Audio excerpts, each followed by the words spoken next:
cinquième édition, on peut dire déjà, parce que ça passe vite. Donc cette année, il y a 26 concerts qui sont faits sur 8 lieux différents. Toujours la poésie et la musique improvisée. Donc en poésie, il y a peut-être encore même plus d'ouverture que les autres années. Elle prend au fur et à mesure de plus en plus de place. La musique improvisée, oui, avec aussi des anciens qu'on peut trouver, ou des gens qui ne sont pas du tout de la musique improvisée mais que j'amène dedans, comme Guy Drey, et des anciens comme Didier Malherbe de Gong, qui eux ont 50 ans d'expérience en musique improvisée. Quand je lis beaucoup de poésie, et la poésie elle résonne forcément en soi. Pour moi c'est quelque chose de très musical. C'est contrairement au roman, enfin ça c'est mon ressenti, c'est très rythmé, très musical. Et quand je dis de la poésie, je projette beaucoup de choses, et entre autres des textes qui me plaisent, je me dis tel artiste pourrait l'interpréter. Donc je pars de là pour construire soit des créations, provoquer des créations, des rencontres, des performances, soit sinon des choses qui existent déjà, mais après que j'essaie aussi de modifier un peu dans le parcours.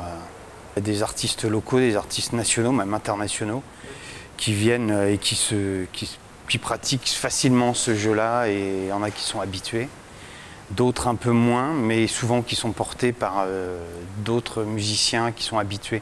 J'essaie toujours de faire un équilibre dans chaque formation, dans chaque projet, entre ceux qui ont de l'expérience et ceux qui en ont moins, et justement pour ne pas dégoûter ceux qui n'en ont pas, pour pas qu'ils aient peur, et les amener tranquillement sur ce terrain-là.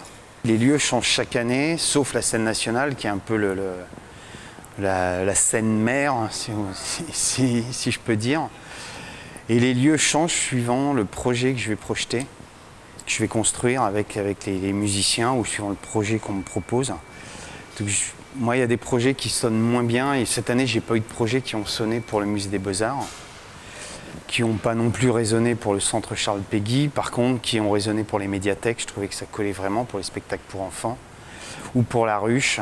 Voilà, ça dépend vraiment de comment je vais ressentir le projet musical et poétique. Par rapport à la programmation en tant que telle, le placement des artistes tel ou tel jour ou dans tel ou tel lieu, ça dépend aussi de leur disponibilité, ça c'est le premier facteur.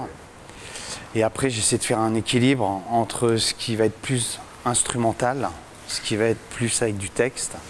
J'essaie aussi avec des artistes du cru, du terroir, avec des artistes qui sont plus reconnus au niveau national ou international.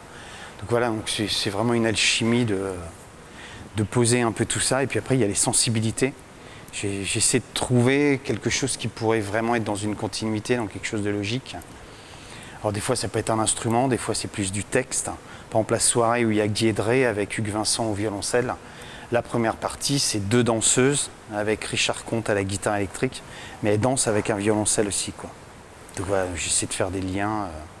Et après il y a aussi beaucoup de place aux femmes, parce que je trouve ça important, au-delà de se dire il faut absolument mettre 50% de femmes, c'est juste qu'elles apportent des couleurs très très différentes que les hommes sont incapables d'apporter. Et pour moi c'est toute cette richesse qui est importante à montrer au public, et qui permet que les choses évoluent chaque année, et que même la musique en général évolue. Oui, Brigitte Fontaine cette année, alors bon, je me retrouve aussi que l'année dernière j'avais fait une clôture avec Crâne Cru, et puis les frères Secaldi, qui étaient déjà à un niveau assez exceptionnel. Donc cette année, forcément, j'avais la pression en disant bon, faut que j'arrive à faire aussi bien que eux, ce qu'ils ont montré sur scène. Et j'ai eu la possibilité, par Yann Péchin, qui est le guitariste de Brigitte Fontaine, que je connais bien, que j'avais fait venir il y a 15 ans dans mon bar pour faire un concert avec la femme de Bachung. Et du coup, il m'a dit si, je vais te donner un numéro, appelle, et ça devrait pouvoir se faire. Et ça se fait. Je veux bien rajouter une toute petite chose. Alors cette édition, elle a une pensée vraiment particulière, et j'y tiens, à Jean-Louis de Rennes, qui était vraiment un ami pour tous les gens des musiques jazz et musiques improvisées, qui nous a quittés. Et voilà, je souhaite vraiment que cette édition ait une forte pensée pour lui.